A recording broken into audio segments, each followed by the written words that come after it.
इस खबर के प्रायोजक हैं अन्नपूर्णा चिल्ड वाटर। शादी, पार्टी, दुकान, शोरूम में पानी मंगवाने के लिए संपर्क करें। प्रोप्राइटर राजेश राठौर, महामंत्री व्यापार महासंघ। हमारे मोबाइल नंबर हैं 9772321439, पचपहाड़, भवानी मंडी। श्रीमद् भागवत कथा के 7वें दिन सुदामा चरित्र और परीक्षित मोक्ष प्रसंगों का किया वर्णन।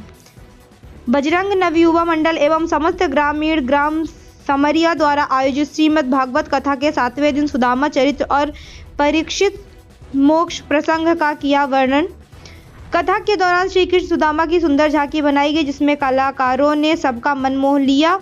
अरे द्वारपालो कन्हैया से कह दो भजन को सुन सभी भाव विभोर हो गए। 7वें दिन भगवान कथा मरग्ज पंडित कथा व्यास प्रमोद शर्मा महाराज ने सुदामा चरित्र और परीक्षित मोक्ष आदि प्रसंगों का सुंदर वर्णन किया। उन्होंने कहा कि सुदामा जी जितेंद्र एवं भगवान कृष्ण के परम मित्र थे।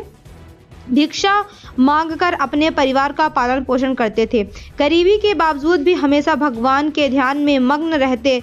पत्नी सुशीला सुदामा जी के बार बार आग्रह करती कि आपके मित्र जो द्वारिकाधीश हैं उनसे जाकर मिलो, शायद वह हमारी मदद कर दे। सुदामा पत्नी से के कहने पर द्वारिका पहुंचते हैं और जब द्वारपाल भगवान कृष्ण को बताते हैं कि सुदामा नाम का ब्राह्मण आया है, श्री कृष्ण यह सुनकर नंगे पांव पैदल दौड़ आते हैं और अपने मित्र को गले से लगा लेते हैं।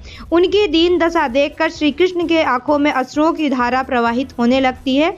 सुदामा जी को सिंहासन पर बैठाकर कृष्ण जी सुदामा के चरण धोते हैं। सभी पटरानियां सुदामा जी से आशीर्वाद लेती हैं। सुदामा जी विदा लेकर अपने स्थान लौटते हैं तो भगवान कृष्ण की कृपा से यहाँ महल बना पाते हैं, लेकिन सुदामा जी अपनी फूस की बनी कुटिया में रहकर भगवान का सुमिरन करते हैं। इसलिए कहा गया है कि जब जब भक्तों पर विपदा आए, प्रभु उनका तारण करने जरूर आए हैं। कथा व्यास पंडित प्रमोद शर्मा महाराज ने कहा कि जीवन में सच्चे मित्र की परीक्षा संकट के समय ही होती है।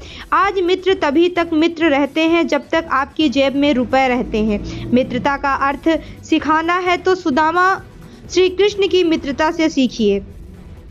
अगले प्रसंग में सुखदेव जी ने राजा परीक्षित को 7 दिन तक श्री भगवत कथा सुनाई, जिससे उनके मन में मृत्यु का भय निकल गया।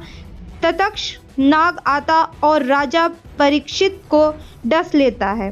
राजा परीक्षित कथा श्रवण करने के कारण भगवान के परम धाम को पहुंचते हैं। पूर्णाहुति में श्रद्धालुओं ने भाग लिया। कथा सुनने समिया, हरिपुरा, करनादवाद, पिपलिया सहित क्षेत्र के श्रद्धालुओं ने कथा श्रवण की। बीपीए न्यूज संवाददाता आकाश तंवर की रिपोर्ट।